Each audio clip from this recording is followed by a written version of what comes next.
Asosiy oilamizdan oldingi safar tayyorlab oldik. Obyektlarni qo'yib, ularni привязка qilamiz. Buni dabordan boshlaymiz, chunki dabor bizada priyomi ichiga qo'yiladigan qismi. Daborni qo'yib olamiz. Mana markazga nisbatan biza mamsim installatsiyotganda enini bir xil qilganimiz uchun bizada eni barobar bo'lib tushyapti. Agar sizlar yasayotganda eni boshqacha bo'lib qolgan bo'lsa, qo'rqinchli joyi asosiysi markazini to'g'ri qo'yib olsanglar bo'ldi. Markaz agar chetroq tushib qolsa ham qo'yganinglarda qo'rqinchli emas. Выровняйте bosib, опорный плоскость markazini ushlaymiz va mana semistani yoniga olib kelsak, o'zi yonadi. Buni опорный плоскостьni ko'k sizuv bo'lib qulflab qo'yamiz. Endi obyektimizdan ushlab, buni shirina parametrini mana bu parametrga ulashimiz kerak. Chap tarafda ekzemplyar parametr, dabor shirina 1 metr.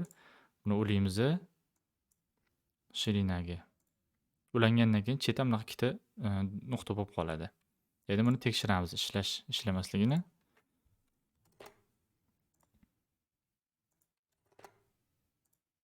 Eni bo'yicha ishlayapti. Qaytarib qo'yamiz. Narujniga o'tib, ya'ni tashqaridan ko'rinishga o'tamiz. Bu yoqda ham buni mana dabor vысота bor, bizada mana vысота bor. Xo'sh, buni balandligini 2 metr qilamiz. 2 metrga tushdi. 2 metrga tushgandan keyin endi bu mana bu vысота parametriga teng bo'ldi. Shundan keyin mana bu to'rtburchakni bosib vысотani tanlaymiz. Okey, balandlik parametri ham asosiy oilaga ulandi. Buni ham tekshiramiz. Mana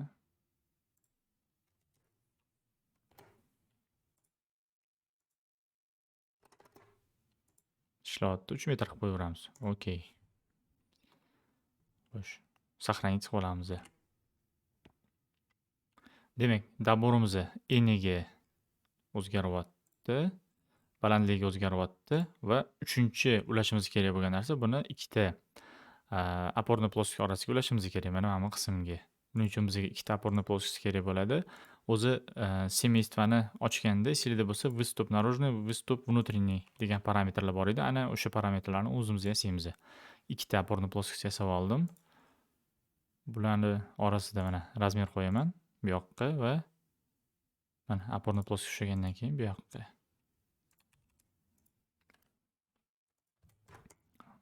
O'lchamlari 25 mm dan edi.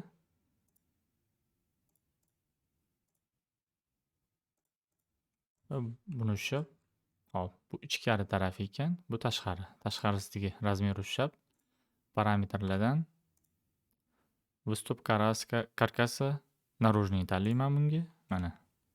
Va bu uchun выступ karkasa внутренний tanlayman.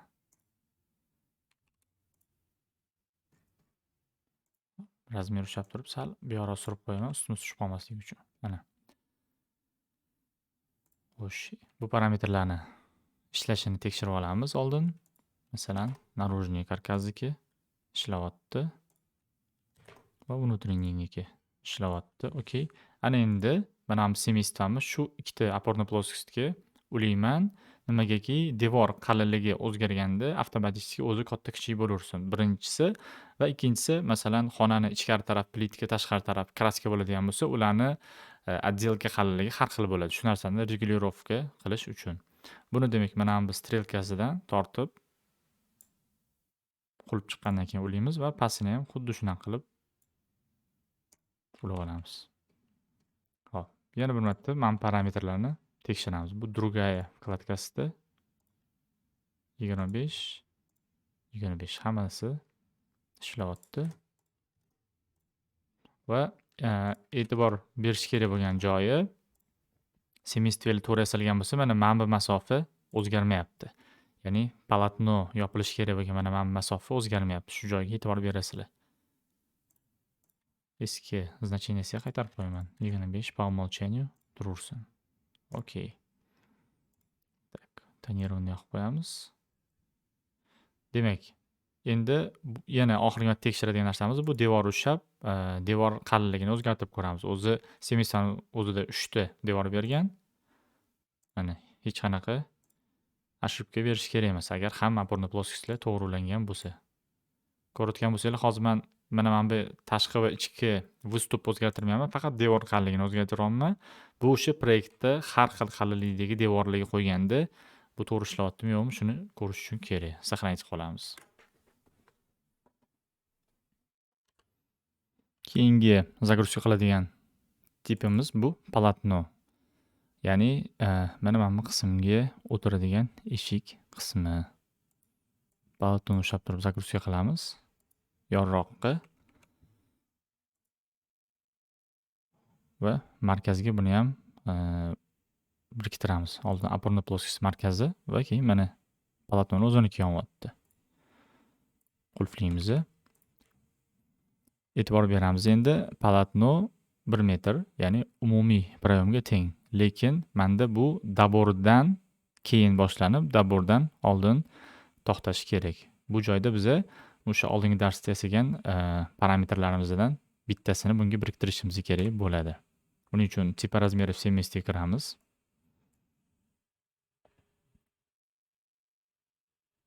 Va bu yerda mana shirina polotna degan parametr yasagan edik. Bunga formula bo'limiga shirina deymiz minus 2 ko'paytirilgan dabor deymiz. Применить. Hozir bu 1000 millimetr turibdi, ya'ni barobar bo'lib qoldi, chunki daborimiz bizda 0 ga teng. Daborni 3 ga teng qilamiz, ya'ni 3 cm. Ana endi bu 94 cm bo'ldi. Okey. Eshigimizni ushlaymiz. Polotno shirina oynasiga 94 qiymatini beramiz. Ko'rayotgan bo'lsanglar mana birday qochdi ikkita chetdan, chunki markazdan ulangan. Va ana endi buni назначение parametriga kirib shirina polotna parametriga ulaymiz. Bunda ham mana ikkita cheti dumaloq bo'lib yonib qoldi. Ana endi bizda oxirgi qolgan ishimiz planga nisbatan bu mana tepa qismini mana bu опорный плоскостьga ulashimiz kerak. Birinchi bu опорный плоскость ulaymiz. Bosamiz, ya'ni keyin buni va qulf bosib qo'yamiz. Ana endi buni parametrini tekshirib olamiz. Eni to'g'ri ishlayaptimi yo'qmi? Shirinani masalan 1200 qilsak 1 ga kattalashyapti. 1 ga kichrayapti. Hammasi joyida va mana shirina polotnaga e'tibor bersanglar, qiymatini avtomatik hisoblayapti o'zi. Okey. Devor qalinligini o'zgartirib qo'yamiz. Qochib ketmayapti hech qayoqqa.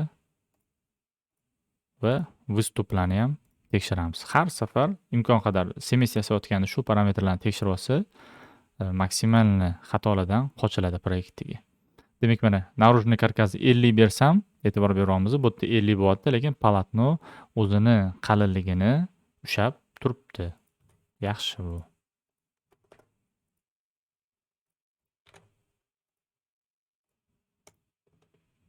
Наружный fasadga o'tamiz. Mana bizning polotnoyimizga e'tibor bersanglar, tegi zazori ham qoldi, chunki semestrani o'zida bu narsani berib ketganmiz. Ana endi mana balandligi bizga tepaga chiqib ketyapti, ko'rib turganingizdek. Balandligi uchun ham vысота polotna parametrini beramiz va o'tga formula kiritamiz. Umumiy prayom balandligidan minus mana bu daborimiz, ya'ni 3 cm va bu joyimizni semestrani ichida qolgani uchun plus 1 cm qilib o'tirmaymiz. Hozir buni biz naglядный ko'ramiz.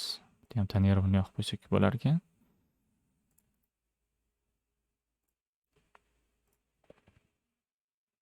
Tipa razmeri 70 kiramiz.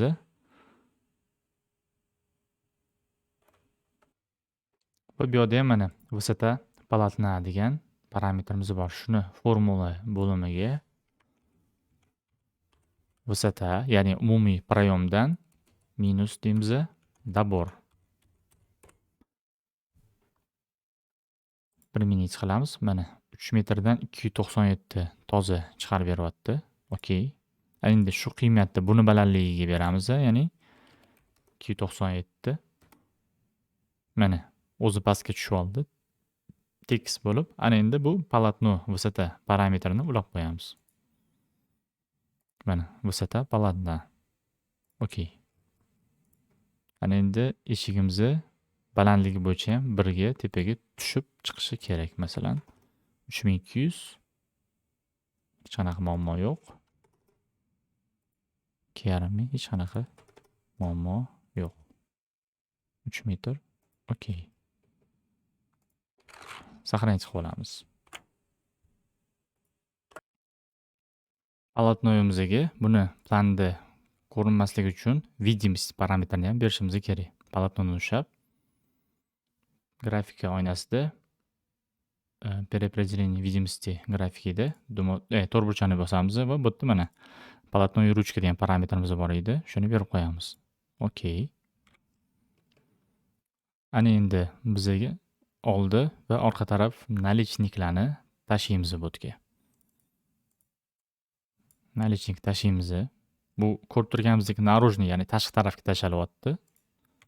Tashiganimizdan keyin ushlab turib, birinchi bo'lib grafikada видимостьda bunga parametr beraveramiz. Назначение параметров наружный наличник. Mana mashinasini aynan beraveramiz. Okey. Va yana bitta bu yerda sozdать analog qilib pastga tashab, bu tabiiyki внутренний ushlab turib bunga tak внутренний наличник mash parametr berib qo'yamiz. Bu bizga shu yoqib o'chirish uchun kerak. Ana endi birinchisini keyin ikkinchisini настройка qilamiz. Align ni olib markazga nisbatan mana bu yerda kichkina ko'k yonyapti. Qulflab oldik.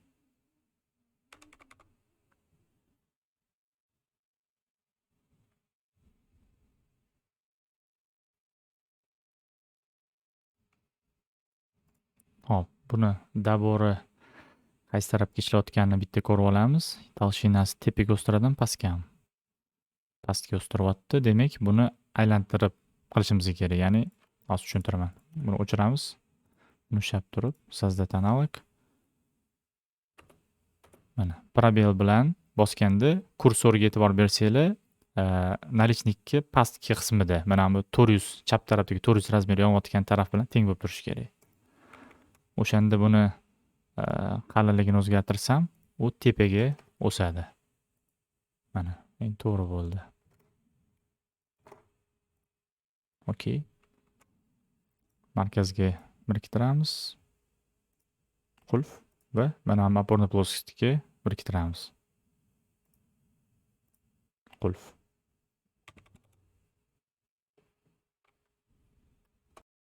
Ana endi parametrlar biroz murakkablashishi boshlaydi.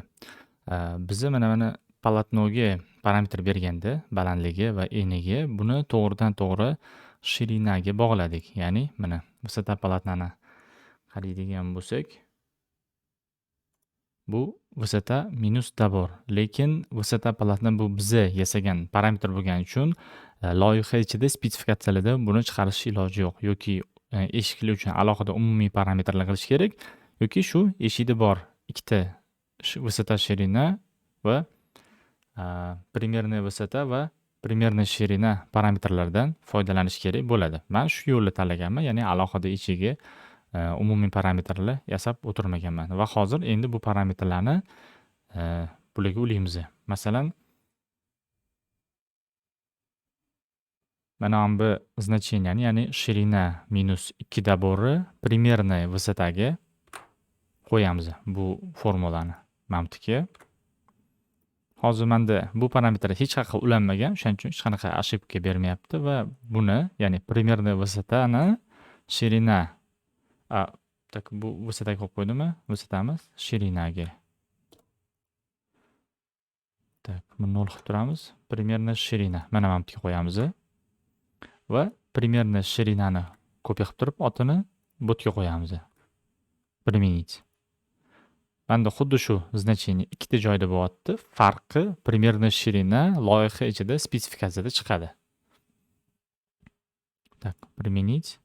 Okey. Va bu yerda ham hech narsa o'zgarmaydi u narsadan, chunki qiymat o'sha-o'shaligicha turibdi. Va tabiiyki, vысота minus dabor formulasini примерная vысота oynasiga qo'yamiz. Применить va примерная vысота parametrini kopiya qilib, buni o'rniga qo'yib qo'yamiz.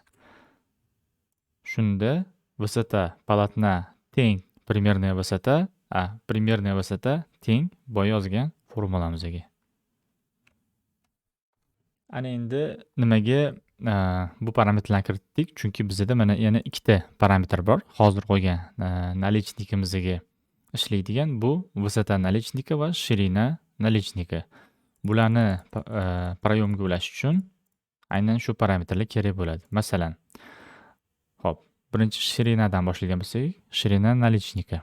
Menda mana bu наличникim dabordan 1 sm, ya'ni mana bu yerdan boshlanib keyin o'sishi kerak. Ya'ni mana bu опорный плоскостьdan emas, balki mana bu qismdan. Daborimiz bizda esingizda bo'lsa 3 sm edi. O'lchasak ham bo'ladi buni hozir. Mana 3 sm, ya'ni 1 sm-dan keyin boshlanishi kerak. Bu degani umumiy proyomdan buni shirinasi ikkita chetdan 2 sm-dan hisoblaganda 4 sm kam bo'lishi kerak. Shunda 1 sm-ga yetib oladi. Lekin menda daborni ham eni o'zgarishini hisobiga men dabor orqali buni ulashim kerak bo'ladi. Tepa razmeri kirib birinchi bo'lib demak примерная ширина parametrini olamiz. Chunki bu yerda уже shirina minus 2 dabor bor. Примерный shirinani kopiya qilib shirina наличника formulasiga qo'yamiz va bunga ya'ni shirina mindan 6 sm 2 ko'paytirib 30 ayirganda toza ichi qoladi va undan bizga yana tashqariga 1 sm-dan umumiy 2 sm qochish kerak. Buni hozir mana loyihada ko'rasizlar qanaqa o'zgarishini. Применить qilaman. Parametr berildi.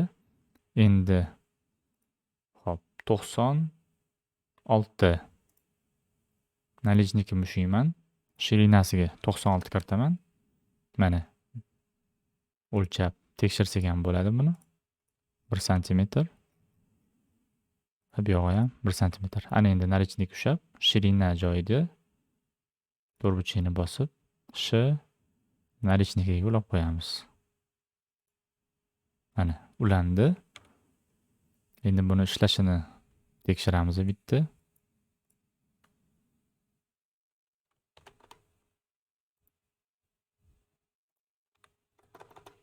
Ishlayapti. Okey. Tak, mana bu semestimizda dabor qalinligini o'zgartirib ko'ramiz. Изменить tip. Dabor bu yoqda ekan. Tak, masalan 100 mm. Mana.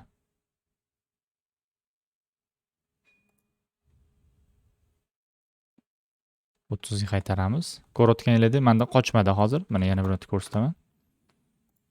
100 mm qilsam bu yog'i bog'lanib turibdi, lekin bular o'zaro bog'lanmagan. Nimaga? Chunki biza mana shu dabor parametrini ham ulashimiz kerak. Oq to'rtburchakni bosib daborga ulayman. Ulandi. Tepa razmeriga kiraman va endi mana bu yerda daborni o'zgartiraman. Mana ko'rayotganingizda bular o'zaro zazori saqlanib turibdi. Bu degani hammasi ishlayapti degani. Okey. Endi buni balandligi bo'yicha parametrni berishimiz kerak. Ko'rayotgan bo'lsanglar, agar enida menda ikkita dabor va plus 2 sm bo'layotgan bo'lsa, balandligi bo'yicha menda примерная высота bor edi mana. Minus dabor. Примерная высота plus 1 sm. Ya'ni mana bu chiziqdan 1 sm tepaga chiqsa bo'ldi. Примерная высотani kopировать qilamiz va наличникiga вставить qilamiz va plus 1 sm. Применить. Buni balandligi 298 bo'ldi. Okey. Наличникimizni ushlaymiz. Наличник proyom высотаga 298 qiymatini kiritib, keyin to'rtburchakni bosamiz va v наличника parametriga ulaymiz. Ya'ni высота наличника. Mana bizga kerakli balandlikka tushib oldi. Uni o'lchab tekshirsak ham bo'ladi. va tabiiyki balandligini ham bitta tekshiramiz. Mana balandligini ham o'rnatyapman. Parametrlar shaq qochib ketmayapti, ошибка bermayapti va daborni ham bu yoqda o'zgartirib ko'raman mana.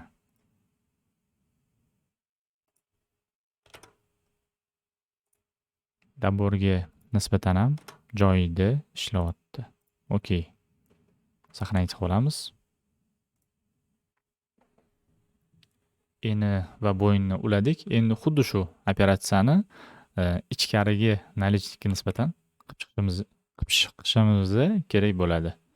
Birinchi bosib, buni ham o'chirib tashlab, mamnun olib, sozdat kanaliga qilamiz. Qo'ydik. Boyaga aytgan narsam esdan chiqmasin. O'sadigan taraf, ya'ni mana bu ko'k chizig'i bu yoqda bo'lishi kerak. Boshlanishi. Mana yana buni ko'rsatib qolaman. Qo'yishimdan oldin mana kursor tegi nalichnikka orqasi hisoblanadi. Bitta aylantirib oldim. Align orqali markazini berdim.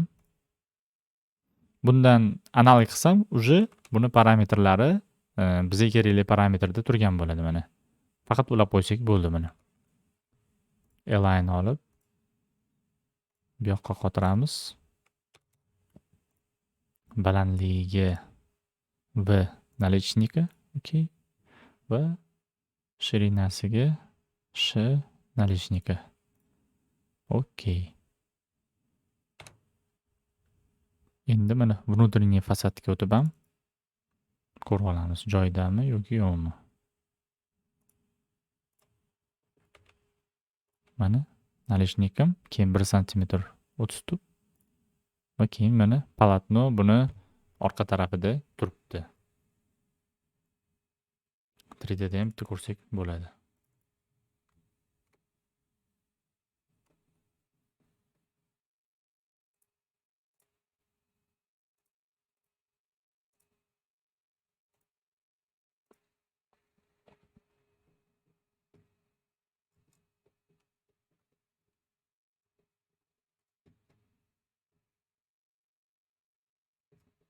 Mana shunaqa ko'rinishda asosiy eshigimiz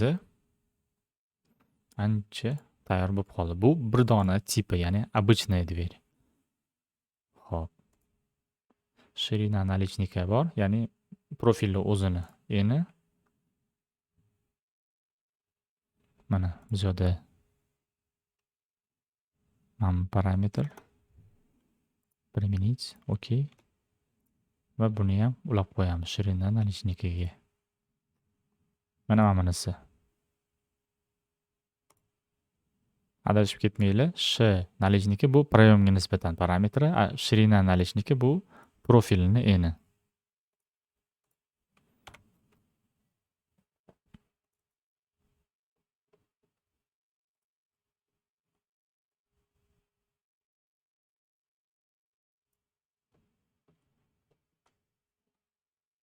Profilni ham tekshirib ko'ramiz ishlashini.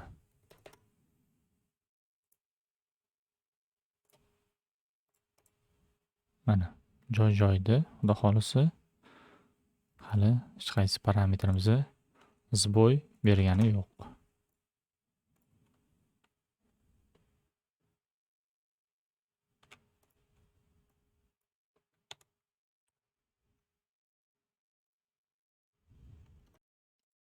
Endi bu yoqqa ruchkamizni ham ulasak bo'ladi.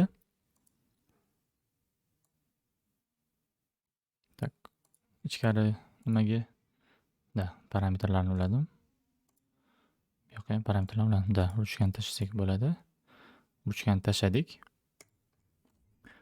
Ruchka uchun 30 tub berish kerak bo'ladi.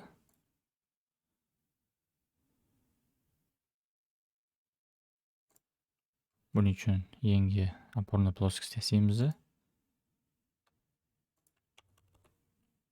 Tak.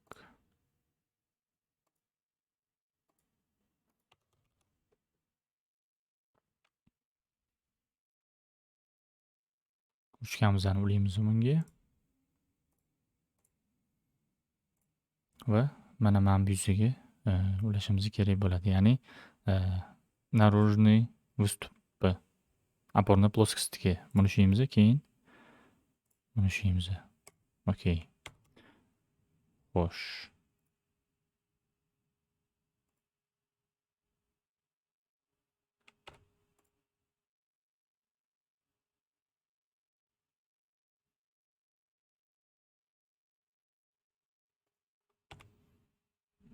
Tak, devor qalinligini o'zgartiramiz.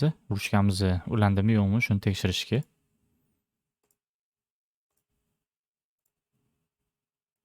Hop, ruchka ulangan, hech qayoqqa qochib ketmayapti. Saqlanib qolamiz. Ruchkaga ham demak, bitta parametr yasab olsak bo'ladi. Mana bu razmerida nomini 30 ruchka deymiz.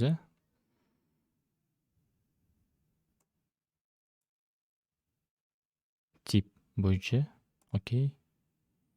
Tak, oxiriga tushirib qo'ysak bo'ladi. Chunki deyarli tegilmaydigan parametr va 30 ruchka menda dabor -7 santimetr bo'lishi kerak. Srednyum.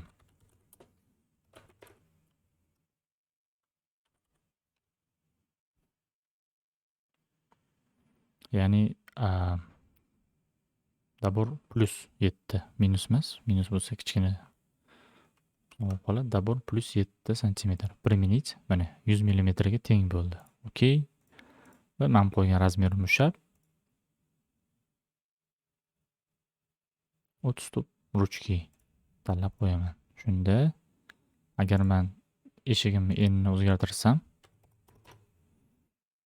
1 minut. Ruchka baravar shu 100 millimetr masofani saqlab qo'ygan holda katta va kichkina bo'ladi.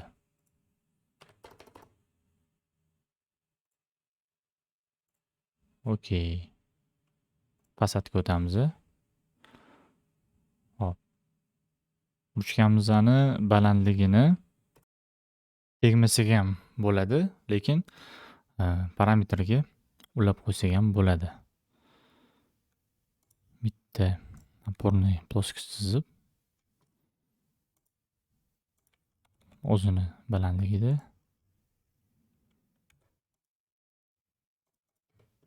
razmer qo'yamiz va bunga parametr berib qo'yamiz. Vысота ruchka bu ham tip bo'yicha turaversin, chunki baribir ruchkaning balandligi deyarli o'zgartirilmaydi. Ruchkani ushlab izminit tipga kiramiz. Mana vысота ruchka degan joyda bu semestra ochilgan vысота ruchka parametriga biriktirib qo'yamiz. 1 minut. Okey. Va buni ishlashini ham tekshirib qo'yaveramiz. Mana vысота ruchka parametrimiz ishlayapti.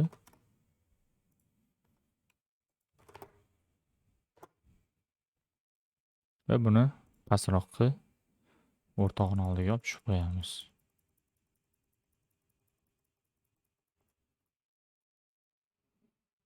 Minut. Okey.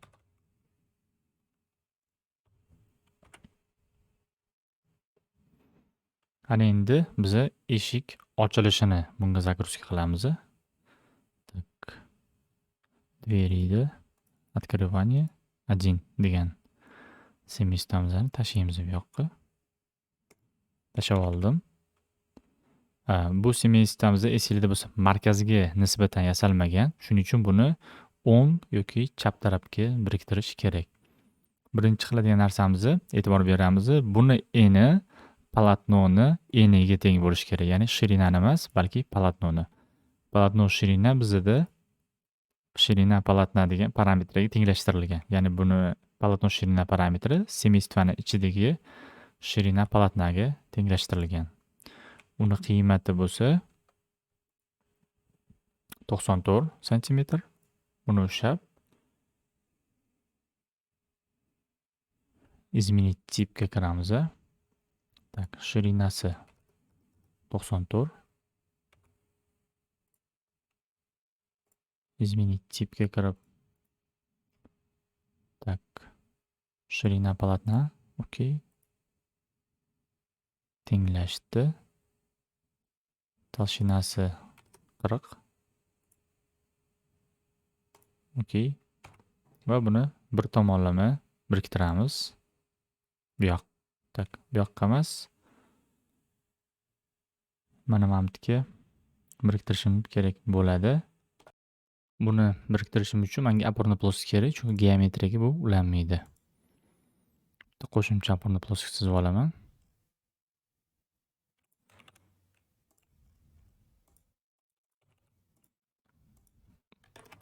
Uch santimetrga teng va bunga dabor parametrini biriktiraman. Align ni olib,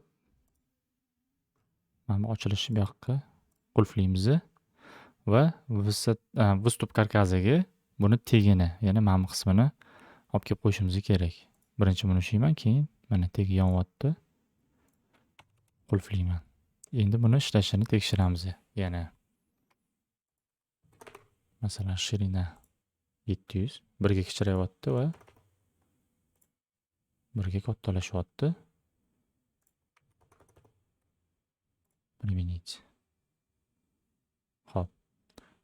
Ana endi biza birinchi tip, ya'ni обычная dверь eshigi uchun hamma daniylarni yasab oldik. Bitta обычныйga o'tib qo'yamiz hozir.